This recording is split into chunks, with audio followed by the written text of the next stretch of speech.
So magandang umaga mga kapatutuya.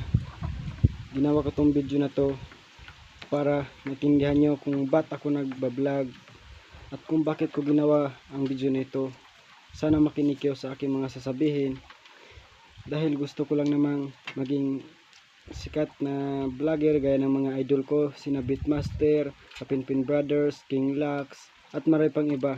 Dahil gusto kong magbablog, dahil gusto kong makita sila ng personal o mahawakan man kayo ng mga kamay.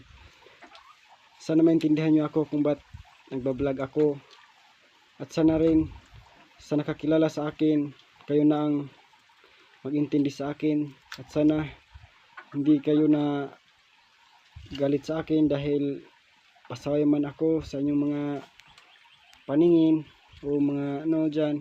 Basta ang akin lang, suportahan nyo ang video ko at mag like and share naman